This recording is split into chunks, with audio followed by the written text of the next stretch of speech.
called off my engagement when my fiancé secretly used our wedding money to put a down payment on a GT3 RS Porsche. Then I found out he had also cheated on me. Found the receipt in his sock drawer. Wasn't even looking for anything. Andrew left his watch when he went to meet a client on a Sunday. Heard him earlier on the phone, talking quietly, stepping onto the balcony when I walked in. The drawer was open, so I went to put his watch away. 3 months until our wedding date. 3 years together.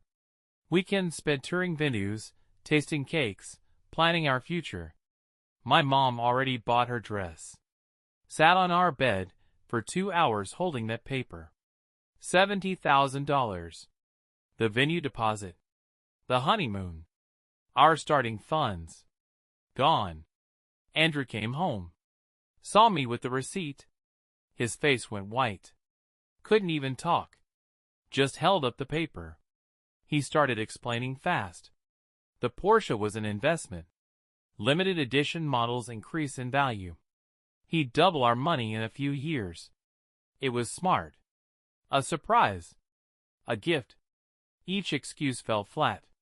Watched him talk, heard the panic, but I'd already checked out mentally. Watching a stranger try to justify betrayal.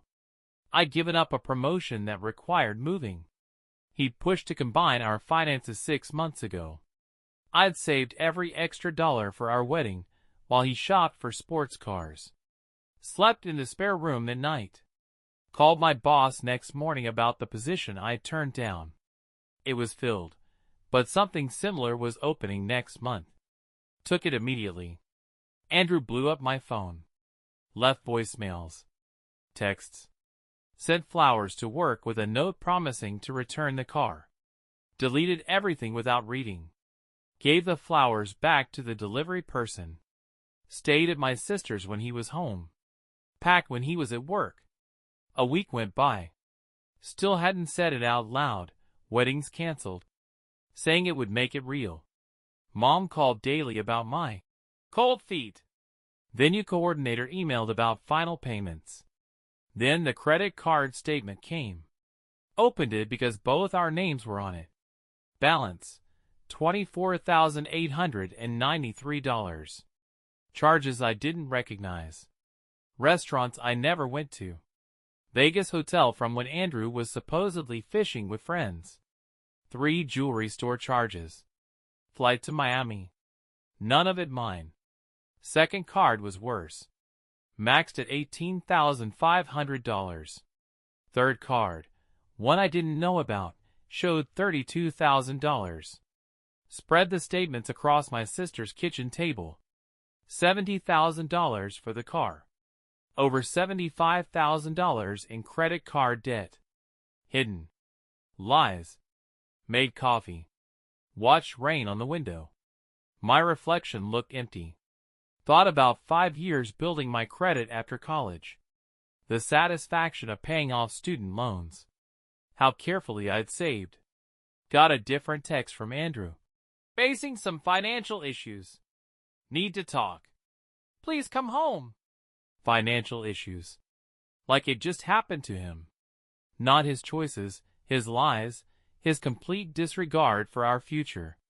Texted Mom. Wedding's off. We'll explain later. Blocked Andrew's number. Open laptop. Searched for apartments in my new city. Far from the life I almost got trapped in. Far from the man who nearly ruined everything I'd built. Wasn't sad yet. That would come later. Right now, just clarity. Seeing through every memory, every promise. All fake.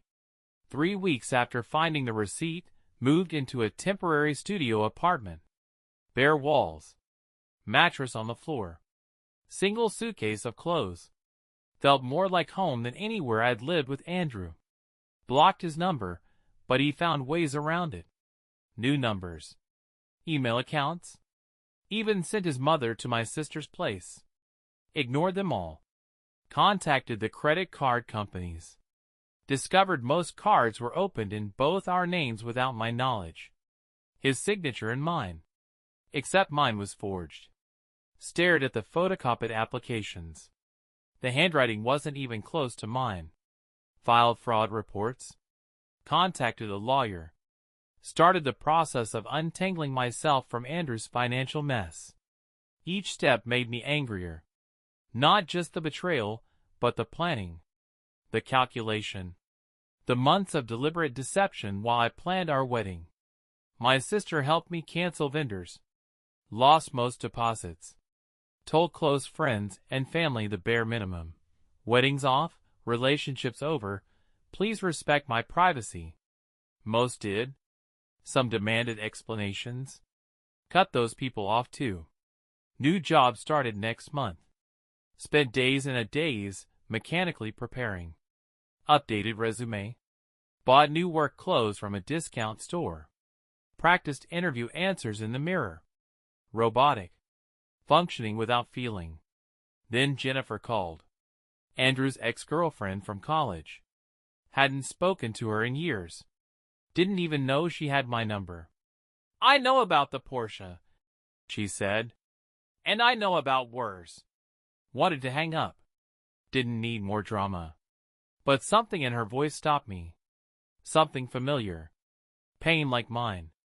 She'd seen Andrew 2 months ago at a bar. He was drunk, bragging about his upcoming wedding, his successful career, his plans to buy a Porsche. She ignored him until he mentioned my name. Said I was too trusting, too easy to manipulate. Laughed about it. "He did the same thing to me," Jennifer said. "Different car. Same pattern." We met at a coffee shop the next day. Jennifer brought a folder. Inside were credit reports, bank statements, collection notices. All from 7 years ago. All connected to accounts Andrew had opened in her name. She'd been engaged to him too. He'd drained their wedding fund for a BMW. Maxed out credit cards. When she confronted him, he cried, begged forgiveness, promised to change. She believed him. 6 months later, he did it again. Took years to rebuild her credit. Not just her. There was another woman before her. And someone after her, but before me. A pattern spanning a decade. "He targets women with good credit and savings," Jennifer explained. "Moves in. Gets engaged. Combines finances. Then bleeds them dry." Asked why she never warned me. She tried years ago. Sent me a Facebook message when she saw our engagement announcement. I never saw it. Andrew had access to my accounts. Must have deleted it. Sitting across from Jennifer, felt something shift inside me. Not just anger at Andrew. Anger at myself. For ignoring red flags. For thinking I was different. Special. The one who finally fixed him. Left the coffee shop with Jennifer's folder. Drove to the police station. Filed a formal report for identity theft and forgery. The officer mentioned other victims might strengthen the case. Called Jennifer from the parking lot. She agreed to come in. Said she'd contact the others too. Back at my studio, spread everything across the floor. Jennifer's evidence. My statements. Police report. Connected dots spanning years of calculated fraud. Not just a lying fiancé. A serial con man. Phone rang. Unknown number. Almost ignored it. Answered on the 5th ring. "Is this Andrew Keller's fiancé?" Male voice. Unfamiliar. "Ex-fiancé," I corrected. 5 seconds of silence. Then, "I'm Detective Reeves with Financial Crimes. We've been tracking Mr. Keller for some time. You're not his first victim, and there's something you should know." The Porsche wasn't in Andrew's name. It was registered to a corporation based in the Cayman Islands. Same with 3 other vehicles purchased over the last decade. The company linked to offshore accounts holding substantial funds. "We believe Mr. Keller has been moving money through these accounts for years," the detective explained. "Your fraud report matched patterns we've been investigating." Andrew wasn't just stealing from me and his exes. He was laundering money. working with a network of others running the same scam across multiple states. Everything, our relationship, engagement, wedding plans, potentially part of a long con. Asked how they found me. Detective said Andrew was under surveillance. They'd seen me move out. Had been waiting for me to file a report. Needed victims to come forward. The detective wanted me to meet with their team. Bring any financial documents. Potentially help build a case that was much bigger than romance fraud. Ended the call. Sat on my mattress. Stared at the ceiling. Thought about the future I'd planned. The life I believed in. The man I thought I knew. Had to laugh. All this time feeling like an idiot for not seeing through Andrew's lies about the car and credit cards. Never imagined I'd missed something this massive. This organized. Phone buzzed. Text from an unknown number. I know you've been talking to the police. We should meet. There are things you don't understand. Took a screenshot. Forwarded it to Detective Reeves. Then sat in the dark of my empty apartment, wondering if anything in the past 3 years had been real. If Andrew had ever loved me at all, or if I'd just been a mark from the very beginning. A target with good credit and trusting eyes. The next morning packed a bag. My sister thought I was leaving for the new job early. Didn't tell her about the investigation. About Andrew's text. About any of it. The less she knew, the safer she'd be. Drove to the police station to meet Detective Reeves and his team. Surveillance photos covered one wall. Andrew with people I'd never seen. At restaurants, hotels, car dealerships. Dates when he told me he was working late or with friends. In one photo, he was kissing a woman. Taken 2 weeks before I found the Porsche receipt. While we were still planning our wedding. While I was still trying on dresses and choosing flowers. Stared at it for a long time. Felt nothing.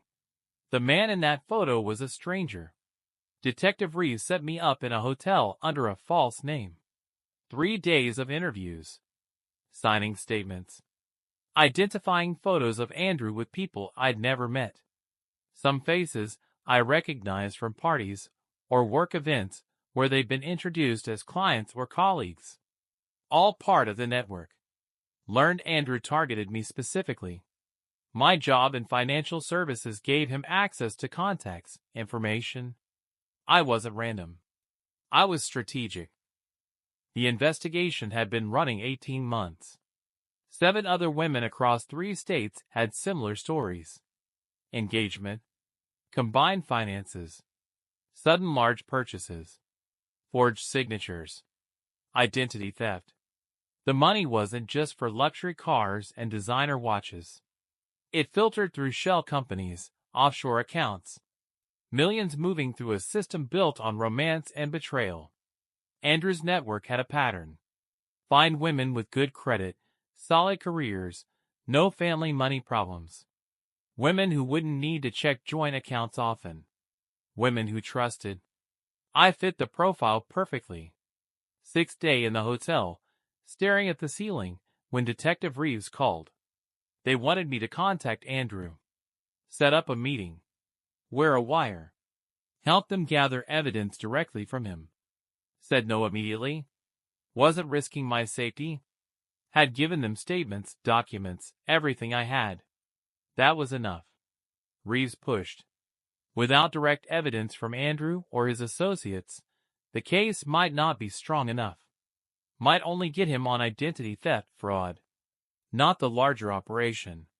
Turned off my phone. Took a shower. Stood under the water until it ran cold. Thought about Jennifer. The woman before her. The others I'd never met. Thought about how Andrew had looked at me across the dinner table while planning to destroy my life. Called Reeves back. Said I'd do it on one condition. When it was over, I wanted to disappear completely. New identity. New location. No connections to my past that could lead Andrew's associates back to me. 3 days of preparation. Learning what to say. What to ask. How to respond if threatened. where the extraction team would be, memorizing code words for different scenarios. The meeting set for a restaurant downtown. Public but private enough. Wore clothes they provided. Hairstyled differently. Wire taped to my chest. Earpiece hidden by my hair. Arrived 30 minutes early. Hand shaking so badly could barely hold my water glass. Watched the door. Every person who entered made my heart stop. Then he was there. Andrew. Looking exactly the same yet completely different. Same blue eyes. Same smile. But now I saw the calculation behind them. The emptiness. He sat across from me. Reached for my hand. Pulled back when I didn't offer it. "You look good," he said. Stared at him. This stranger I'd almost married. The man I'd planned a future with. Felt nothing but cold determination. "Why did you want to meet?" Direct. Just as we'd practiced. He leaned forward. Voice low. Explained that he was in trouble. Needed my help. People were after him for money. Dangerous people. If I just signed some papers, transferred some funds, everything would be okay. We could start over somewhere new. Asked the questions Reeves had prepared. Who were these people? How much money? What kind of papers? Each answer incriminating him further. Each response recorded clearly through the wire. Andrew grew desperate as I remained cold. Switched tactics. Said he loved me. Always had. The Porsche was a mistake. The debt could be fixed. Produced a small box from his pocket. A new engagement ring. Bigger than the first. "We can still have everything we planned," he said. "Just help me with this one thing." For a second, I saw the Andrew I thought I knew. The man who brought me coffee in bed. Who knew my favorite songs. Who held me through my father's funeral. Almost believed there was something real beneath the fraud. Then remembered Jennifer's file. The photos from police surveillance. The detective's words. "He's been doing this for years."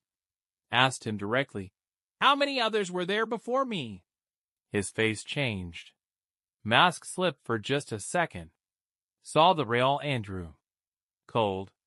Calculating. Angry at being questioned. He stood up. Grabbed my wrist hard.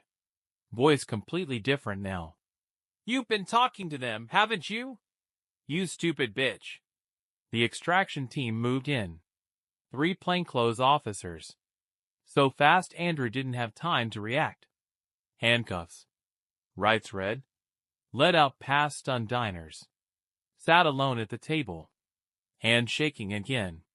Detective Reeves beside me suddenly. Removing the wire. Saying something about a successful operation. Evidence secured. Couldn't focus on his words. Watched through the window as Andrew was placed in an unmarked car. His eyes found mine through the glass. No love there. No regret. Just hatred. Cold and pure.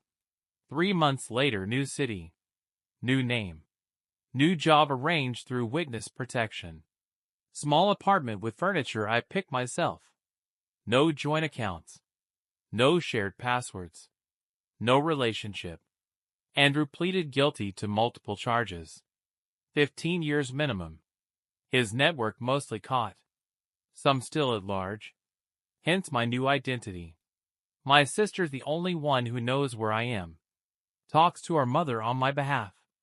Tells her I'm safe, happy. It's partly true. Some nights wake up sweating. Convinced I hear Andrew's key in the door. Other nights sleep deeply for the first time in years. Received a letter from Jennifer last week. Forwarded through channels that protect my new identity. She's testifying against 2 more members of the network. Dating someone new. Cautiously optimistic. Threw away the wedding planning binder yesterday. Last physical reminder of that life. Kept 1 photo of Andrew though. Not out of sentimentality. As a reminder to trust my instincts next time. To recognize the red flags. To remember that some people wear masks so perfect you can't see what's behind them, until it's almost too late. Sometimes think about the woman I was a year ago, planning centerpieces and first dance songs, building a future on quicksand. Feel distant from her now, like reading about a stranger in a book. The prosecutor says more victims are coming forward. Andrew's crime spanning further back than they realized. Lives destroyed across a decade. All while he smiled and planned weddings and promised futures he never intended to deliver. My new therapist says I should feel proud. For escaping. For helping catch him. For surviving. Maybe someday I will. For now, I'm learning to trust my instincts again. Building a life that's completely my own. Starting from zero. It's harder than I expected. Lonelier. But it's real. Every penny in my account earned by me. Every decision made for myself alone.